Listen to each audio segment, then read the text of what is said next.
About 1.5 years ago, I started my dice making journey, and this is the most welcoming community I've ever been a part of. So today I want to give something back by showing you how to make petri style dice. So petri is a method where you use alcohol ink to create little tendrils or streaks in your resin. Basically, your resin has a certain liquidity or density, and if you put some alcohol ink on top, it will just stay there, so you need something denser to push it down. Therefore, you need some white alcohol ink with a higher density. I tried all of these out and I failed and failed and failed again. And then one day the hero arrived. In the next few minutes, I'm gonna tell you what you need and how to do it. You need some resin. I used epoxy. Then you need some molds. You can either make your own molds or buy them. Use safety equipment. Gloves and masks should be a no-brainer. You need some containers to mix the resin in and, of course, alcohol ink. And here's a secret tip for you. Really get the Piñata Blanca, even though it's more expensive than other whites. But I test a lot of whites and I can only recommend Blanca because all the other whites didn't work for me. Furthermore, I always put in some glitter foil because it has a nice effect. Nice. That's all you need to make the dice, so let's get to it. I also recommend to use a pressure pot because a pressure pot is very nice and reduces the bubbles in the resin. I will tell you more about the pressure pot in another video. So to make the dice, you first have to mix your resin. Every resin has 2 parts and they have to be mixed in a different ratio. Mine has a 1:1 ratio by volume, so I have to measure it in this cup. Some also have the ratio by weight, so you need a scale for that.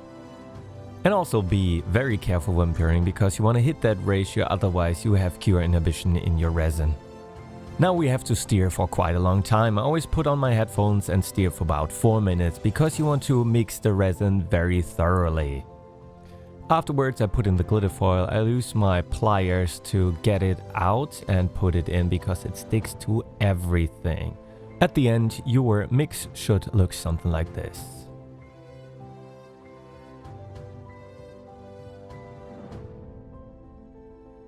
Now we come to the actually magic part. So, when using this petri method, you fill up your mold about half or a third with your normal clear resin. Afterwards, you get out your alcohol ink and put in some drops of white and some drops of your color, and then again some drops of white and some drops of your color and some drops of white. The ratio really depends on how much resin you have, how big the dice is, and of course how much color you want in the dice. In the beginning, I recommend only putting in a few drops each time. So really hold back on your alcohol ink. When you're done putting in the alcohol ink, I mostly fill up the mold to the brink with a transparent resin, and you can put in more alcohol ink if you want to, if you're daring enough, but you don't have to. It also depends on how thick your resin really is, because the white alcohol ink just pushes down the colors and you get this very nice petri look. At the end, you can just fill up your mold with your transparent resin and then put some on the lid of your mold and then put it all together and you're done. Very well done right there. When the cap is on, I need to push down on the cap for a few times because it's a squish mold and I want to squish out the excess resin here, otherwise I get raised faces. As recommended in the beginning, I really recommend a pressure pot because this will reduce the bubbles, or in other words, make them really small so you cannot see them in the dice when you use them. So you basically put your mold into the pressure pot and afterwards you put a lot of pressure in the pot, a lot of air, and then the tiny bubbles become very small so you cannot see them anymore. The mold needs to stay in for 24 hours and we just let it rest till tomorrow.